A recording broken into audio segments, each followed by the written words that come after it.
ചേട്ടാ നമുക്കറിയാം ഉമ്മൻചാണ്ടി എന്ന മനുഷ്യൻ കേരളീയരുടെ മനസ്സിൽ പതിഞ്ഞൊരു വ്യക്തിയായിരുന്നു. ഇത്രമാത്രം ജനകീയനായിട്ടുള്ള ഒരു മുഖ്യമന്ത്രി കേരളത്തിൽ ഉണ്ടായിട്ടുണ്ടോ എന്നുള്ളതും ഒരു സംശയമായിരുന്നു. ഇന്ന് അദ്ദേഹത്തിന്റെ പോസ്റ്റർ തന്നെയാണ് ഇതേ കോൺഗ്രസ് പ്രവർത്തകർ വലിച്ചു കീറുന്നത്. യഥാർത്ഥത്തിൽ ഇതിന് പിന്നിൽ പ്രവർത്തിച്ചത് ആരാണ്? അല്ല, വലിയ ഒരു എന്താ പറയുക, അങ്ങേയറ്റത്തെ ഒരു എന്താ പറയുക, കോൺഗ്രസിനെ സംബന്ധിച്ച് വലിയ രീതിയിൽ പ്രശ്നമുണ്ടാക്കുന്ന അല്ലെങ്കിൽ ദുഃഖമുണ്ടാക്കുന്ന ഒരു സംഭവമാണത്. ഏതെങ്കിലും പരാജയത്തിന്റെ പടുകുടിയിൽ നിൽക്കുമ്പോൾ നടക്കുന്ന ഒരു സംഭവമല്ല അത്. ഉമ്മൻചാണ്ടി നമുക്കറിയാം, അർജുൻ പറഞ്ഞ പോലെ തന്നെ കോൺഗ്രസിന്റെ എക്കാലത്തെ സമുന്നത നേതാവാണ്. കോൺഗ്രസിന്റെ എന്താ പറയുക, പോപ്പ് അല്ലെ എന്ന് വിശേഷിപ്പിക്കപ്പെട്ട നേതാവാണ് അദ്ദേഹം. അത്രയ്ക്കും ജനകീയനായിട്ടൊരു നേതാവ് മുൻപ് ഇനി ഉണ്ടാകുമോ എന്നുള്ള കാര്യം നമുക്ക് സംശയമാണ്.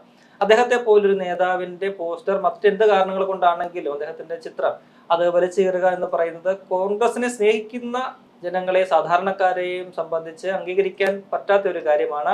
കോൺഗ്രസ് ഈ സംസ്ഥാനത്തിന്റെ ചരിത്രത്തിലെ തന്നെ ഏറ്റവും തിളക്കമാർന്ന ഒരു തെരഞ്ഞെടുപ്പ് വിജയം നേടി നിൽക്കുന്ന പശ്ചാത്തലത്തിലാണ് അത്തരം പ്രവൃത്തികൾ ഉണ്ടാകുന്നത് എന്നതാണ് ഏറെ വിരോധാഭാസമായിട്ടുള്ള ഒരു കാര്യം. അപ്പൊ തോൽവിയുടെ പടുകുഴിയിൽ നിൽക്കുമ്പോൾ അതിന്റെ ഒരു പ്രതിഷേധത്തിലൊക്കെയാണ് ചെയ്യുന്നതെങ്കിൽ പോലും നമുക്കതിനെ ആ രീതിയിൽ കാണാം. പക്ഷെ ഇത് കോൺഗ്രസ് അങ്ങേയറ്റം മികവാർന്ന ഒരു തിളക്കമാർന്ന വിജയം നേടി നിൽക്കുന്ന സമയത്ത് മുഖ്യമന്ത്രി പദത്തെ ചൊല്ലിയുള്ള തർക്കത്തിന്റെ പേരില് കെ സി വേണുഗോപാലിനെ അദ്ദേഹത്തിന്റെ പോസ്റ്റർ ആക്രമിക്കുക അല്ലെങ്കിൽ പോസ്റ്റർ വലിച്ചേറി കളയുക എന്ന് പറഞ്ഞുകൊണ്ട് ചെയ്യുമ്പോൾ ആ കെ സി വേണുഗോപാലിനൊപ്പം ഈ പറയുന്ന സാക്ഷാൽ ഉമ്മൻചാണ്ടിയാണ് കൂടെ നിൽക്കുന്നത്. ആ ഉമ്മൻചാണ്ടിയെ കണ്ടിട്ടും അവർക്ക് ആ പോസ്റ്റർ വലിച്ചു കയറാൻ കൈ പൊക്കി എന്നുണ്ടെങ്കിൽ ഇന്നലെ ചാണ്ടി ഉമ്മൻ പറഞ്ഞതുപോലെ അത് കോൺഗ്രസ്സുകാരായിരിക്കില്ല എന്നാണ് ചാണ്ടി ഉമ്മൻ പറഞ്ഞത്. അങ്ങനെ വിശ്വസിക്കാനാണ് എനിക്ക് ആഗ്രഹം. സത്യമാണത്.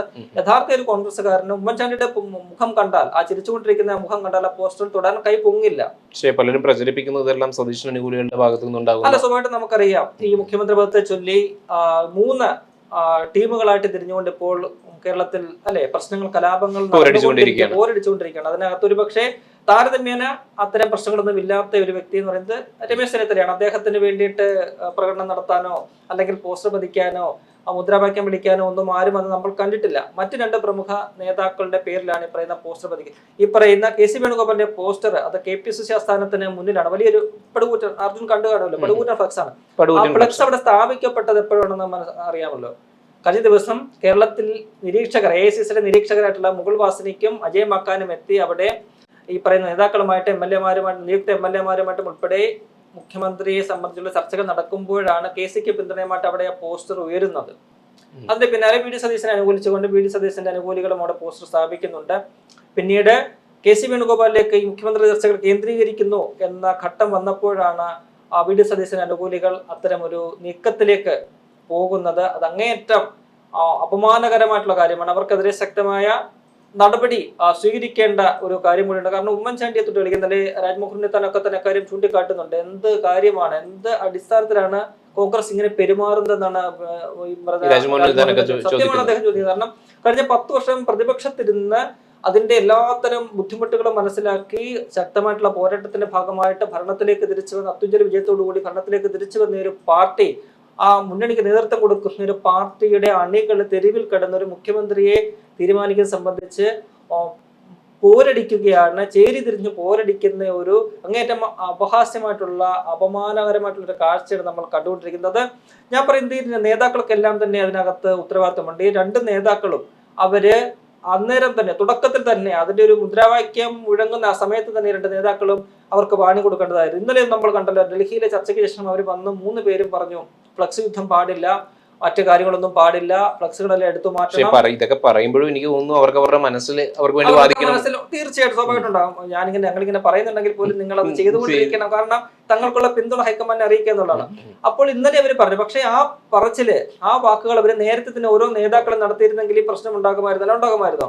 VD സതീശൻ പറയുകയാണ് അതൊക്കെ ചർച്ചകൾ നടക്കട്ടെ, ചർച്ചകൾ നടക്കട്ടെ, ഹൈക്കമാൻഡ് തീരുമാനമെടുക്കട്ടെ, എന്ത് തീരുമാനം വരുമെന്ന് അറിയാം.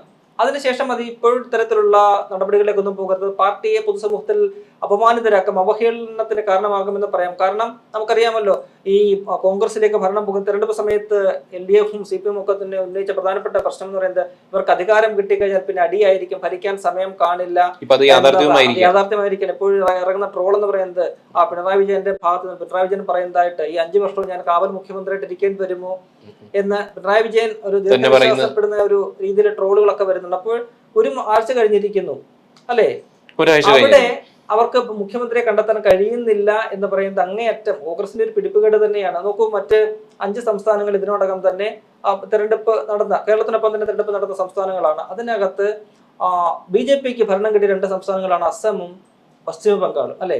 അസം തുടർച്ചയായിട്ടുള്ള 3ാം തവണ BJP ഭരണം നിലനിർത്തുകയായിരുന്നു. അവിടെ മുഖ്യമന്ത്രി ആരെന്നുള്ളത് ഏകദേശം അറിയാം. അദ്ദേഹം അവിടെ അവിടെ ഇല്ല, അദ്ദേഹം അവിടെ ചുമതല ഏറ്റെടുത്ത് കഴിഞ്ഞു. മറ്റൊരു സംസ്ഥാനം എന്ന് പറയുന്നത് പശ്ചിമ ബംഗാളാണ്.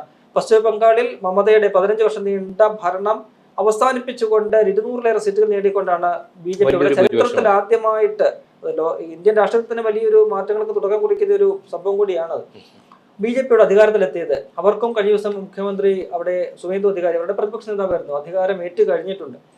ഇവിടെ അധികാരം കിട്ടിയ കോൺഗ്രസ്, 10 വർഷം കാലത്തിന് അധികാരം കിട്ടിയ കോൺഗ്രസിന് അത് കഴിയുന്നില്ല. അവരവിടെ തമ്മിലടിക്കുകയാണെന്ന് വരുമ്പോൾ അത് കോൺഗ്രസിന് പൊതുസമൂഹത്തിന് വലിയൊരു ഡാമേജ് ഉണ്ടാക്കും. മാത്രവുമല്ല, അതീ പറഞ്ഞതുപോലെ BJPക്ക് അത് വലിയൊരു പ്ലസ് പോയിന്റ് ആയിട്ട് അവർ ഈ ദേശീയ രാഷ്ട്രീയം നിരീക്ഷിക്കുന്നവർക്ക് അത് മാറും. കാരണം മറ്റ് 2 സംസ്ഥാനങ്ങളിൽ BJPക്ക് ഭരണം കിട്ടേണ്ട സംസ്ഥാനങ്ങളിൽ അവർ മുഖ്യമന്ത്രി തീരുമാനിച്ചവിടെ ഭരണം തുടങ്ങിക്കഴിഞ്ഞു.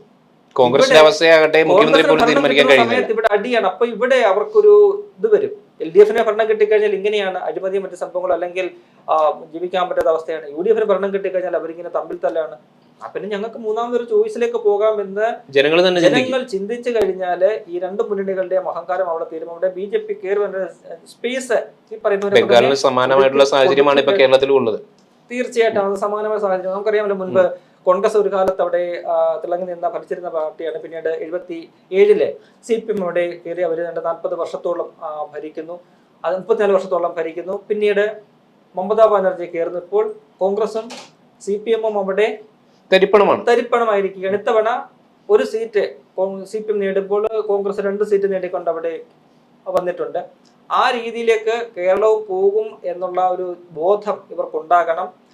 അത് മനസ്സിലാക്കി വേണം ഇവരെ പ്രവർത്തിക്കേണ്ടത്. അണികളെ തെരുവിലേക്ക് തള്ളിവിട്ടുകൊണ്ടുള്ള യുദ്ധത്തിലേക്ക് തള്ളിവിട്ടുകൊണ്ട് ആ പാർട്ടിയെ തകർക്കുന്ന ഒരു സമീപനം നേതാക്കന്മാര് സൃഷ്ടിക്കാൻ പാടില്ല. അതിൽ സൃഷ്ടിച്ചു കഴിഞ്ഞിട്ടുണ്ടെന്നുണ്ടെങ്കിൽ കോൺഗ്രസ് തന്നെ ശിഥിലമായി പോകും. കാരണം നമുക്കറിയാലോ, 10 വർഷത്തെ ഇടവേളയ്ക്ക് ശേഷമാണ് ഭരണം കിട്ടുന്നത് കോൺഗ്രസിന്. കഴിഞ്ഞ തവണ 21 സീറ്റ് മാത്രമേ ഉണ്ടായിരുന്നുള്ളൂ. ഇപ്പോൾ അതിന്റെ 3 ഇരട്ടി സീറ്റുകൾ ജനങ്ങൾ കൊടുത്തതാണ്. അത് കോൺഗ്രസിന് എന്തെങ്കിലും മഹത്വം കണ്ടിട്ടൊന്നുമല്ല, ആണോ?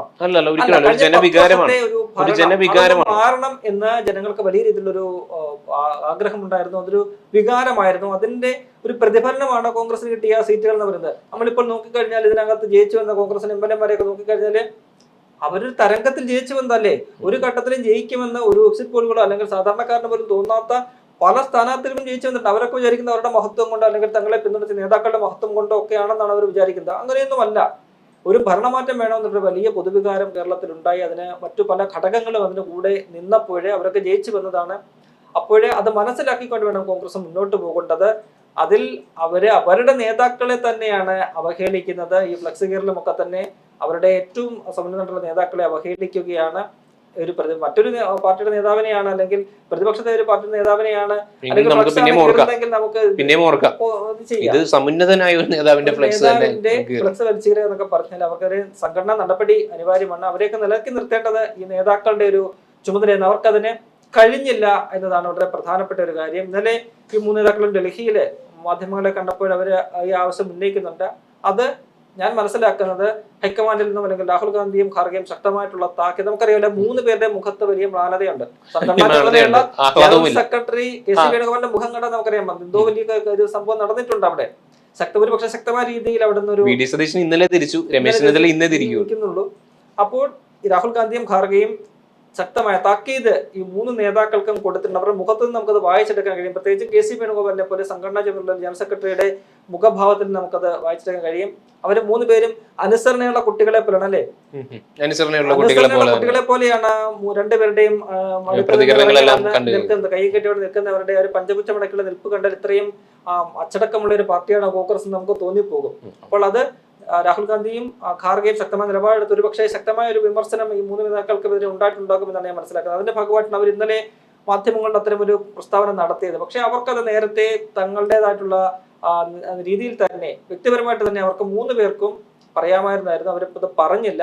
അത് സ്വാഭാവികമായിട്ട് അവർക്ക് 3 പേർക്കും വ്യക്തിപരമായിട്ട് വലിയ രീതിയിലൊരു തിരിച്ചടി അവരുടെ നമുക്കറിയാമല്ലോ പക്വതയുള്ള നേതാക്കന്മാരല്ലേ ഇവരൊക്കെ തന്നെ ഒരു മുഖ്യമന്ത്രി സ്ഥാനത്തിന് വേണ്ടി കടിപിടി കൂടുക, അതിന് ജനങ്ങളെ തങ്ങളുടെ അണികളെയൊക്കെ പറഞ്ഞു വിടുക എന്നൊക്കെ പറഞ്ഞാൽ അത് പൊതുസമൂഹത്തിൽ അവർക്ക് സൃഷ്ടിക്കുന്ന ഒരു ഇമേജ്, ഒരു ഡാമേജ് അത് വളരെ വലുതാണ്. വളരെ വലുതായി. ഇത് അവര് തന്നെ തിരിച്ചറിയട്ടെ. അവര് തിരിച്ചറിയേണ്ട കാര്യം.